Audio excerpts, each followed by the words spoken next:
Bueno, prosiguiendo, tenemos en los bioelementos terciarios al yodo, cobalto y cobre, ¿no?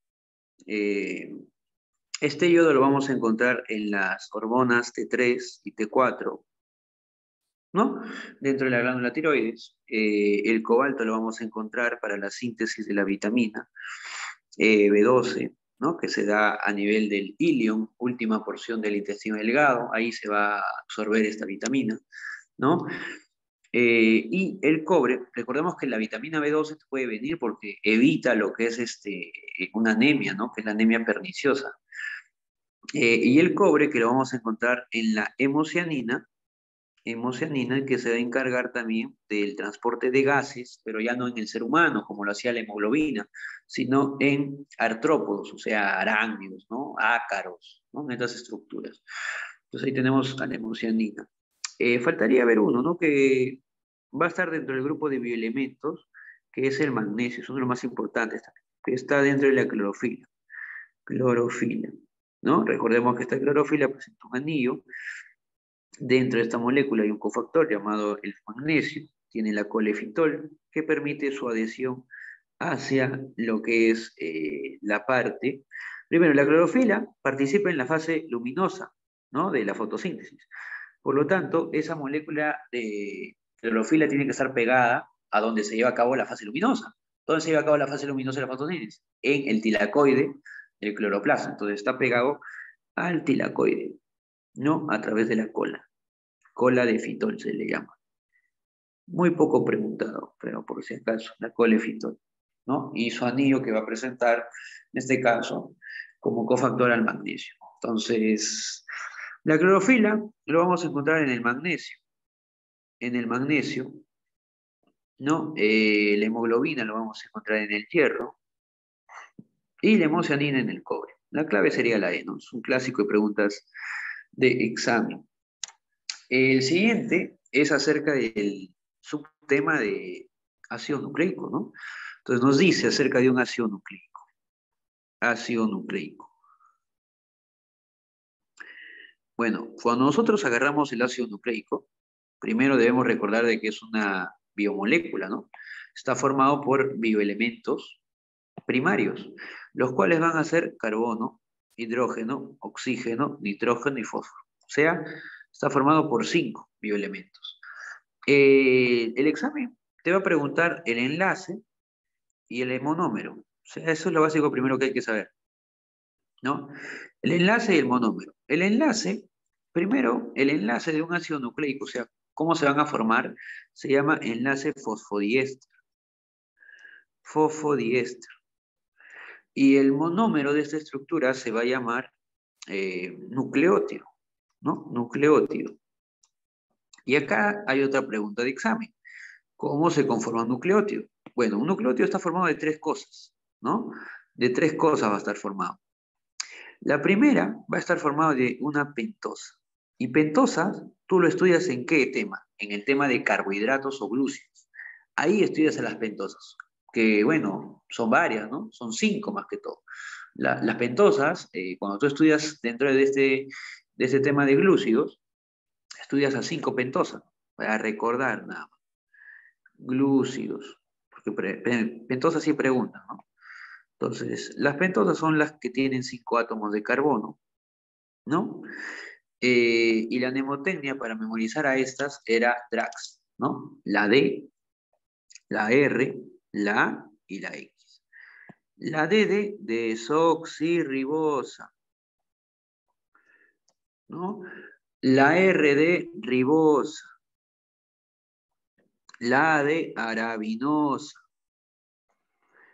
y la X de silosa. Obviamente esa desoxirribosa va a estar presente ¿dónde? En el ADN. Esa ribosa va a estar presente en el ARN, ¿no? Entonces, la pentosa que vamos a utilizar acá puede ser cualquiera de esos dos. O sea, la desoxirribosa, pero sería para el caso de quién, del ADN, ¿no? O podríamos utilizar tal vez la ribosa. O sea, esas dos de las pentosas, por ejemplo, acá hemos puesto 4, las que vamos a utilizar son 2 nada más. O utilizamos la desoxirribosa o la ribosa. La desoxirribosa para el ADN o la ribosa para el ARN. Esa es una de las estructuras que conforman el nucleótido. La otra viene a ser ya, dos. La otra viene a ser su base, ¿no? Que sería la base hidrogenada. La base hidrogenada. Y esta base hidrogenada se clasifica también en dos grupos. O sea, hay dos tipos de base. Vamos a encontrar las bases hidrogenadas púricas o purinas y las pirimídicas o pirimidinas. En el caso de las púricas, tienen mayor cantidad de átomos y van a tener, por lo tanto, dos anillos. O sea, digo dos anillos porque al momento de graficarlo, no vamos a encontrar que esta estructura va a tener justamente más posiciones, ¿no? Entonces va a tener 1, 2, 3, 4, 5, 6, 7, 8 y una más que van a haber 9 posiciones, no ahí faltó una más. Son 9 posiciones. En cambio, las pirimídicas solamente van a tener un anillo. Entonces es una de las clasificaciones o diferencias, ¿no? Que se pueden ver en cuanto a la estructura. La púrica tiene más, en cambio la pirimídica va a tener menos. Entonces la púrica sería acá, el examen te va a preguntar cuáles son. Adenina, guanina. AG o GA, no sé, pero la A de adenina y la G de guanina. Esas dos. Y estas dos, para tu buena suerte, están tanto en el ADN y ARN. O sea, para ambas las púricas están presentes. En el caso de las pirimídicas, la mnemotecnia es UTC. UTC, tal vez te suena a un equipo de fútbol, ¿no? Que es el urácilo, la timina y la citosina.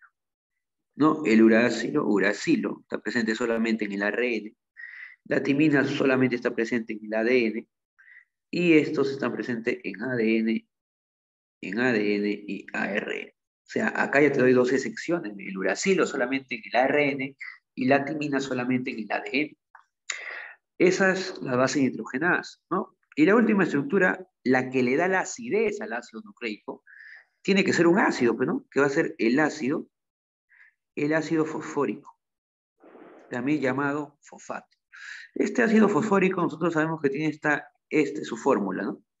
Entonces al momento nosotros de graficarlo, colocamos hacia la parte central el oxígeno, ¿no? El fósforo hacia la parte central, el oxígeno rodeando este fósforo, ¿no? Y tenemos a los hidrógenos. Uy, ya. Tenemos ahí a los hidrógenos. Hay que borrar esto. Listo. Tenemos acá a los hidrógenos. Vamos a poner a los lados los hidrógenos. Es lo que haría en este caso tenerlo de esta forma, ¿no?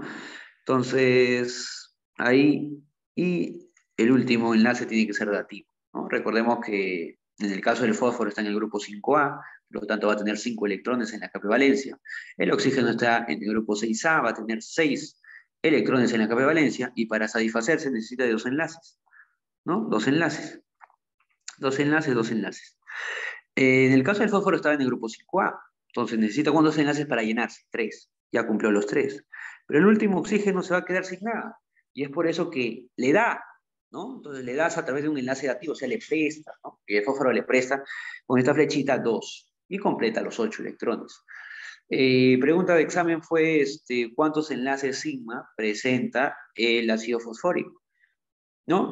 Presenta justamente, enlace sigma se le dice a todos los enlaces, o sea, tú cuenta cuántos enlaces hay y esos son los enlaces sigma, ¿no? 1, 2, 3, 4, 5, 6, 7. 7 enlaces sigma. Ya, pregunta examen. Ahora, esto es solamente para entender, ¿no? Pero esa composición de nucleótidos, justamente formada de 3 cosas, ayuda también a que cuando nosotros grafiquemos, tengamos en este caso las bases. O sea, yo voy a tener acá mi base nitrogenada, ¿no? Yo voy a tener acá mi ácido fosfórico, ¿no? Vamos a hacer con letras, ácido fosfórico. Y acá voy a tener obviamente en la parte central mi pentosa, ya, con 3 colores diferentes. Pero estos necesitan unirse, ¿no? Van a necesitar unirse. Entonces, ¿a través de qué? A través de enlaces. Lo van a hacer a través de enlaces. Entonces, la pentosa siempre está al centro y los demás están a los lados. Entonces, la pentosa va a unirse con la base nitrogenada y acá vas a ver un enlace. El enlace acá se llama enlace glucosídico. ¿Por qué glucosídico? Porque la pentosa es un ¿qué? Un glúcido, ¿ve? Y los glúcidos, ¿qué tipo de enlace tienen? Glucosídico. Y como la pentosa es un glúcido, entonces su enlace se va a llamar enlace glucosídico.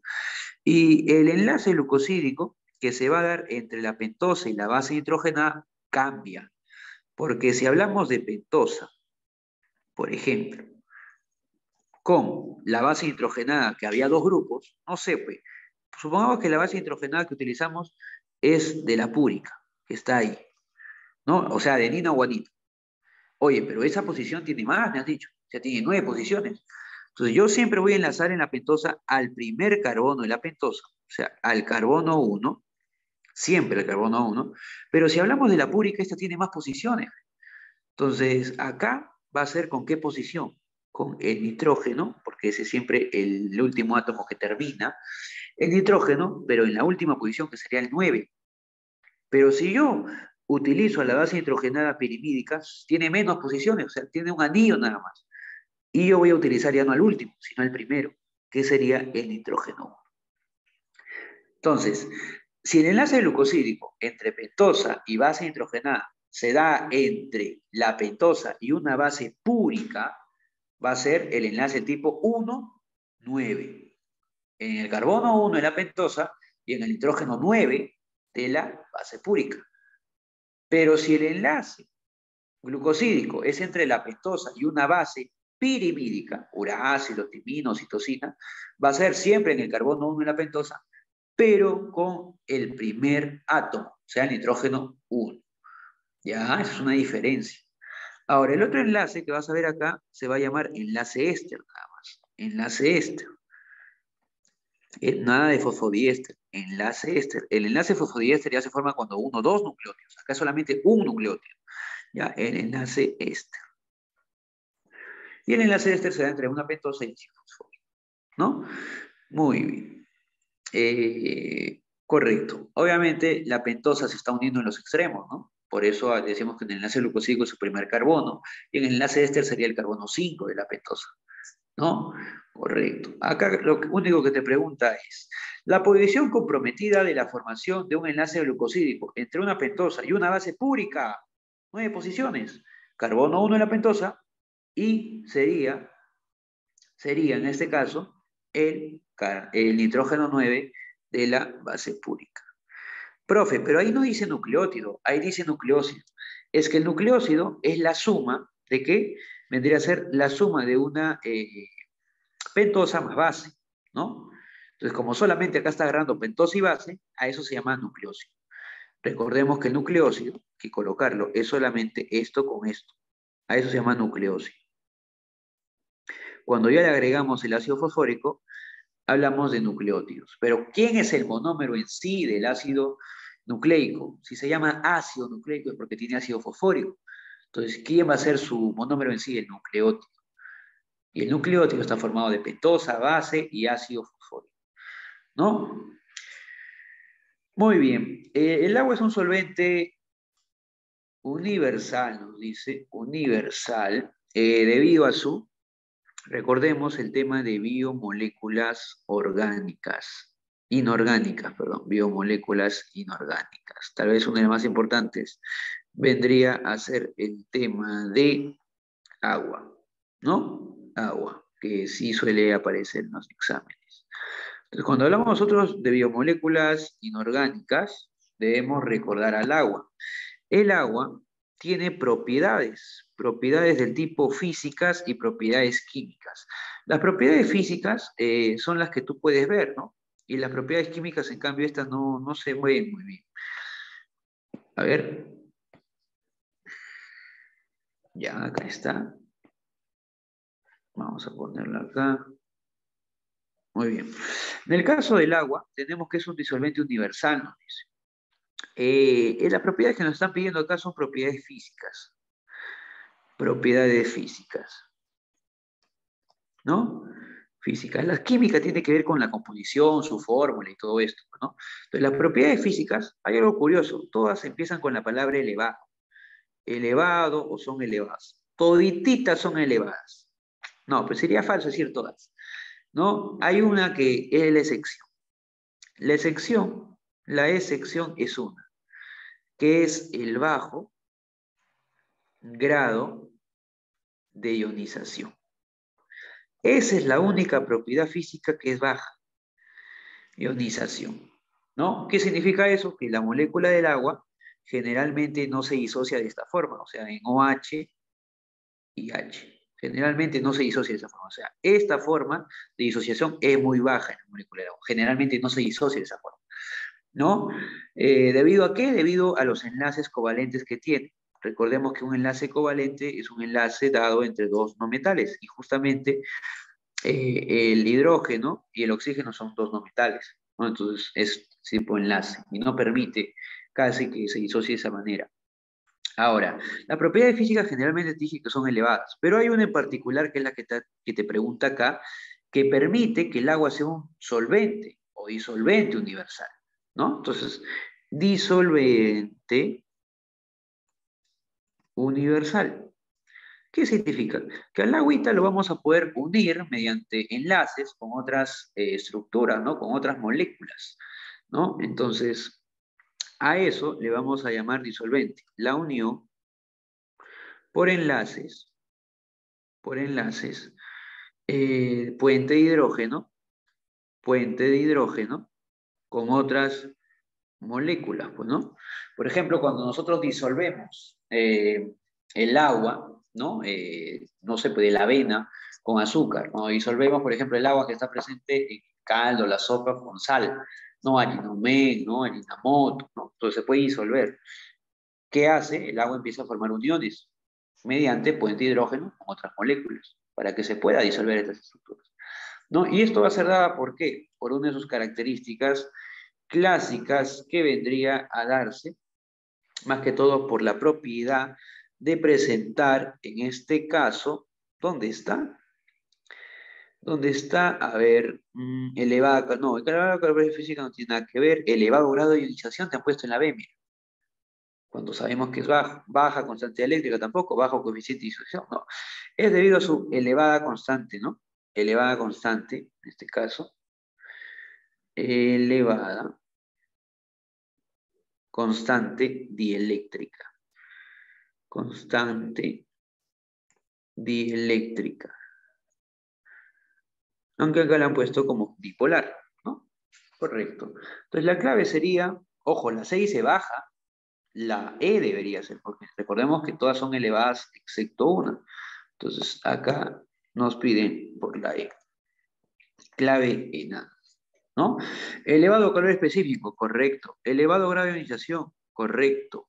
Falso hoy. Esta es la excepción. Estoy diciendo acá. Esta es la excepción. Bajo grado de ionización. Baja constante eléctrica. Esto es falso. Baja con eficiente de disociación. Esto es falso, ¿no? Entonces vamos a tener que el elevado calor específico cumple una función, sí. La función termorreguladora del agua. O sea, mantener, ¿no? En este caso el calor termorregulador. Función termorreguladora. Son aminoácidos que contienen azufre. Esto también pertenece a bioelementos, ¿no? Bioelementos.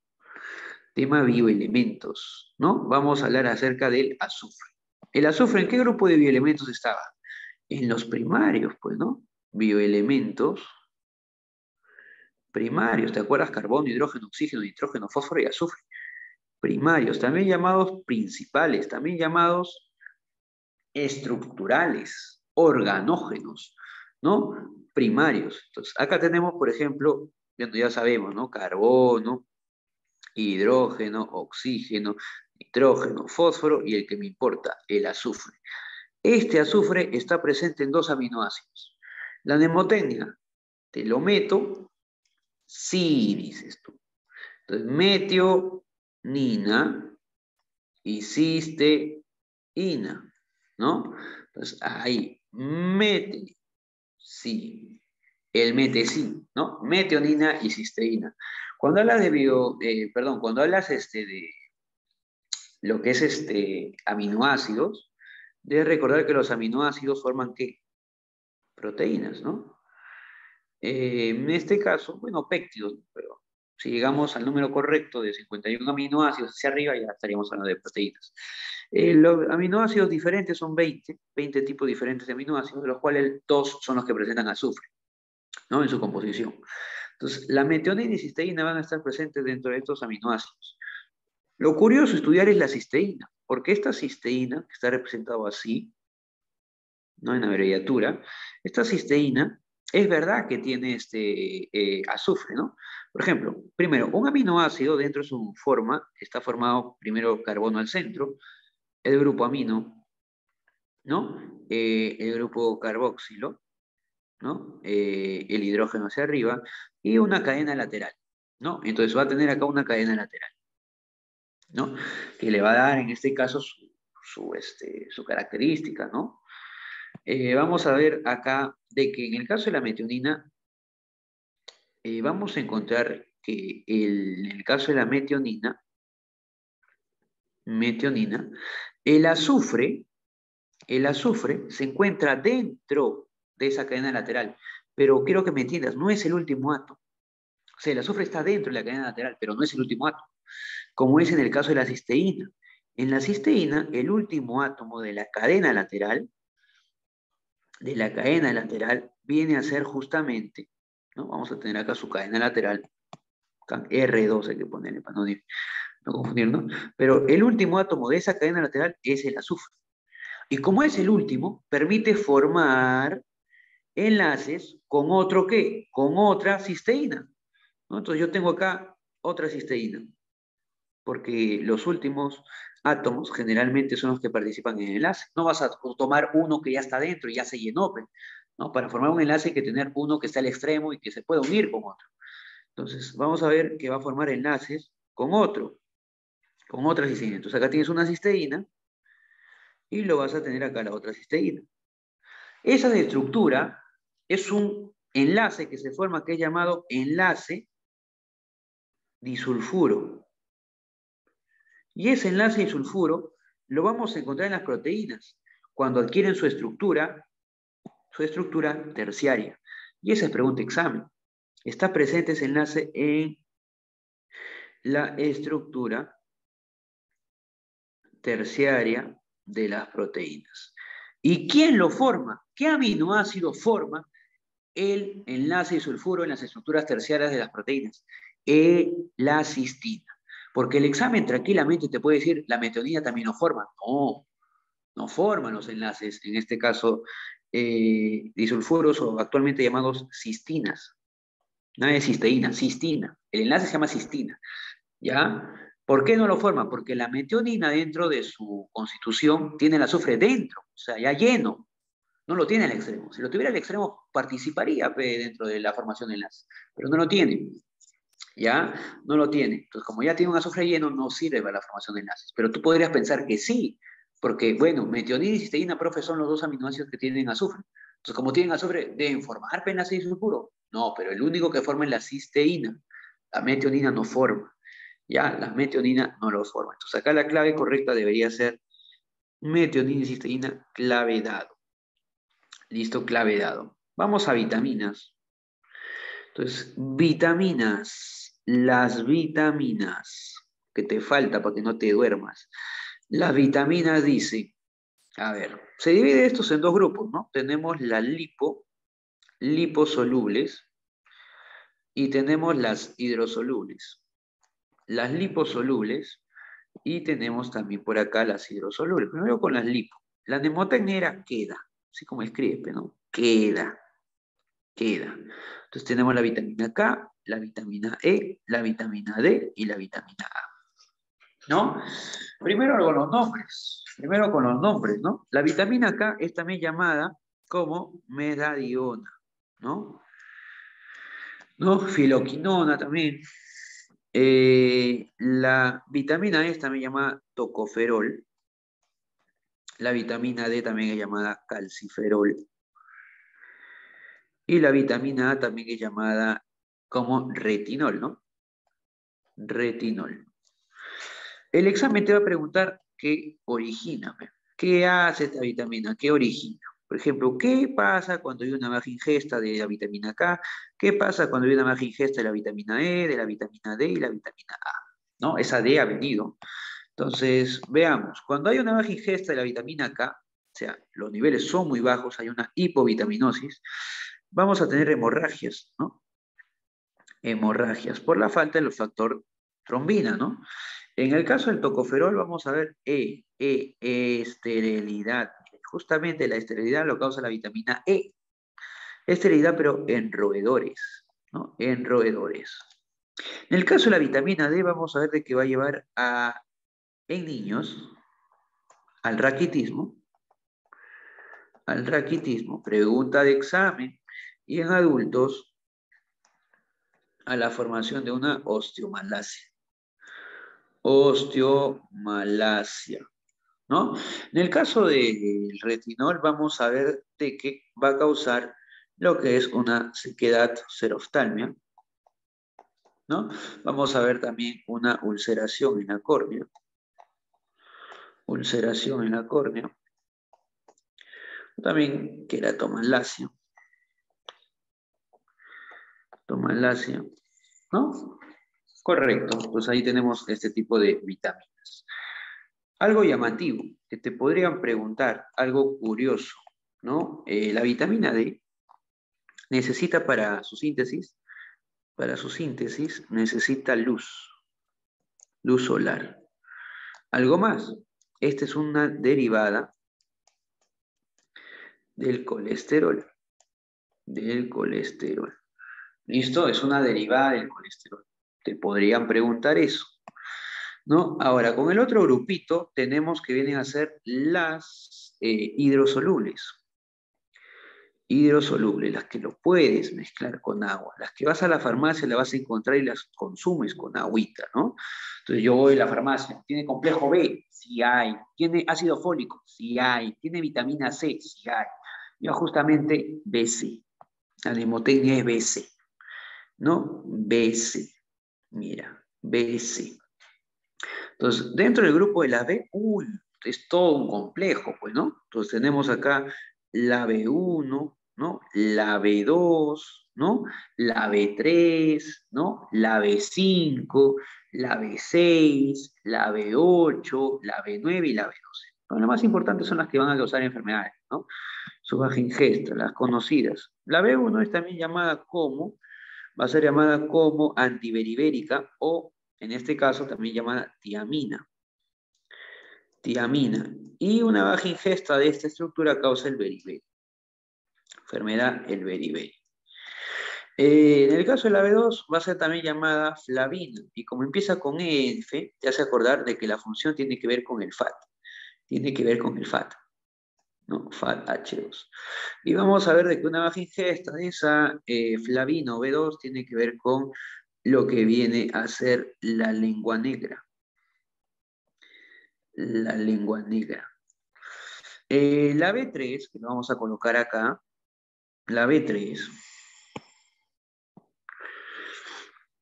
la B3 también es llamada como niacina y empieza con N, porque tiene que ver con los NADH2, ¿no? Y una baja ingesta origina una enfermedad bastante conocidas, el pelagra, ¿no? La enfermedad de las 3D, la dermatitis, las diarreas y la demencia.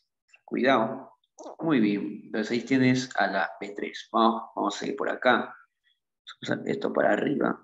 Entonces tenemos también la B3, ¿no? Vamos a colocarlo por acá, la B5, la B6, la B8, la B9, que es una de las más importantes, y por acá la B12 y luego la vitamina C, ¿no? La vitamina C. Otro nombre para la B5, ácido pantonémico.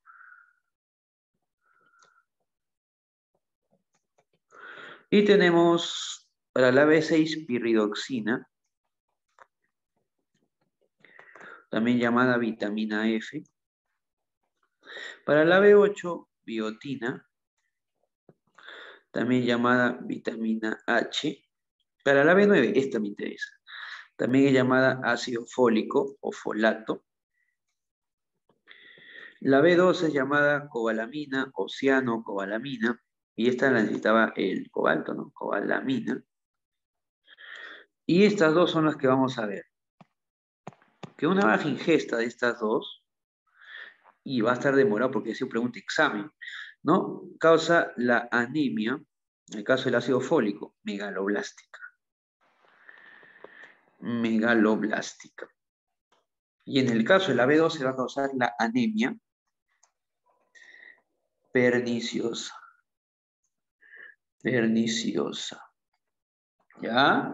En el caso de la vitamina C tiene otro nombre, ¿no? También es llamada ácido ascórbico o antiescorbútica. Porque evita la enfermedad de encías sangrantes que se da por una baja biosíntesis de colágeno, ¿no? Y va a originar lo que es el escorbuto. Por una baja síntesis de colágeno. Recordemos que para su empaquetamiento el colágeno necesita justamente el consumo de vitamina C. Muy bien, que es necesario para la matriz extracelular. Al momento de haber una herida, necesita llenarse ese huequito, esa lesión con matriz extracelular, pero como hay bajo colágeno, ¿no? Entonces lo vas a llenar de manera muy débil, que al momento de haber un roce, más que todo en la parte de las encías, ¿no? Un roce con ese pío, vuelve a sangrar. Entonces se llama encías sangrantes, ¿no? Entonces la clave ahí sería vitamina liposoluble, KEDA, para la coagulación de la sangre, ya, pues la que evita las hemorragias, ¿no? En este caso tiene que ver la vitamina K. No hay el nombre de vitamina K. Entonces te van a poner la fitomenadiona, ¿no? La fitomenadiona. Vamos a ponerle ese nombre, ¿no? Los nombres de las, también tiene otras, ¿no? Filoquinona, pero generalmente les cambian, ¿no? Cianocobalamina, cobalamina. Hay que ponerle el nombre con el que esté en la clave, que sería planta, menadiona,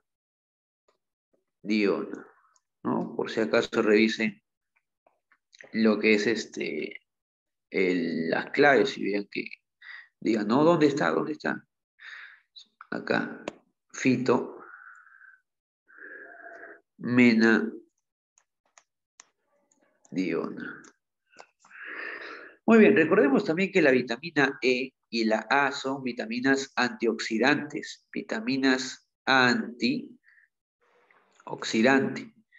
Y esta también es una vitamina antioxidante.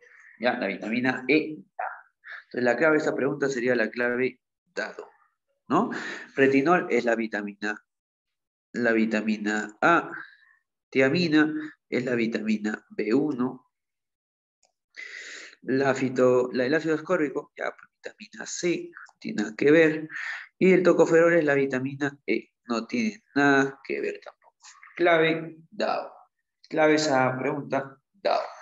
Muy bien, entonces ya hicimos dos temas, los dos primeros temas de lo que es el prospecto, ¿no? Dos de los dos primeros temas ya están realizados, ¿no? A ver.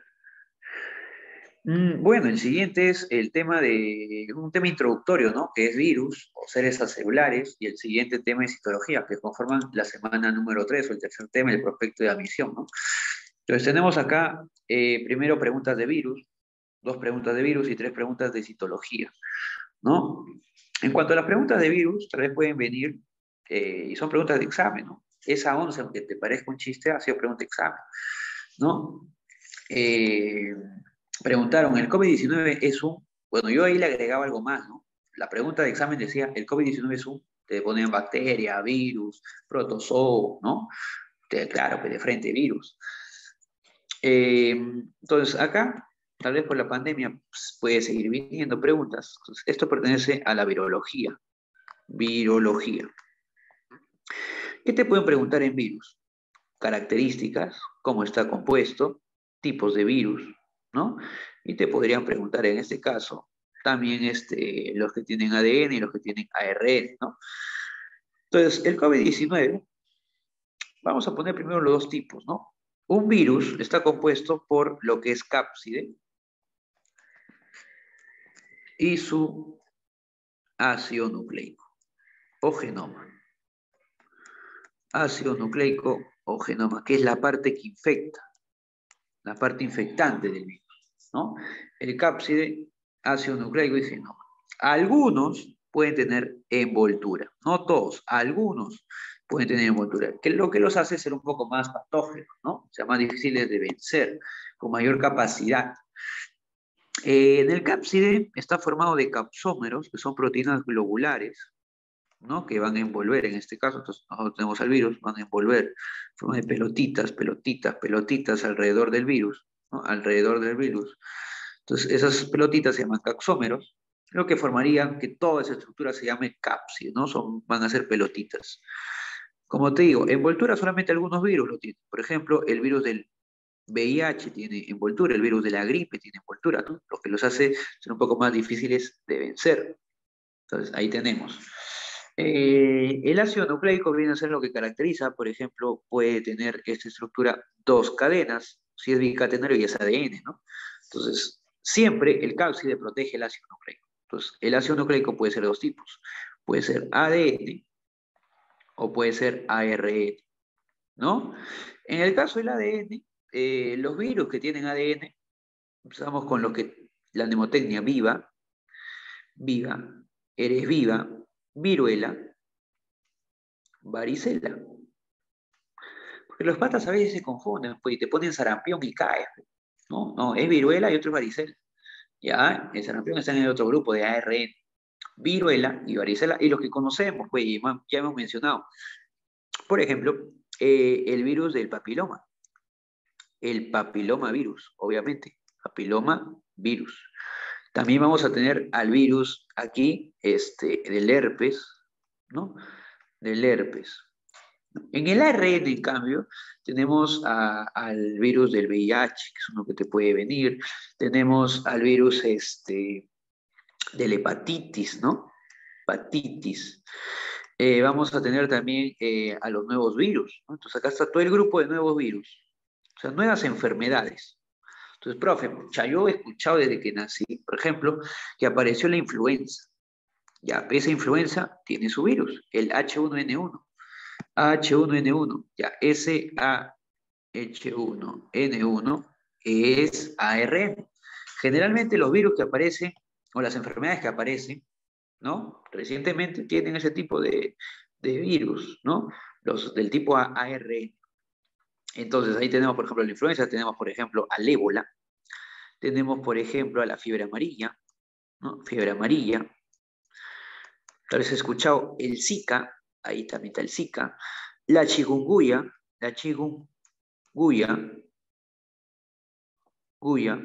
¿no? Y también vamos a tener, por ejemplo, el COVID, los nuevos, COVID-19, ¿no? Entre otros. Muy bien.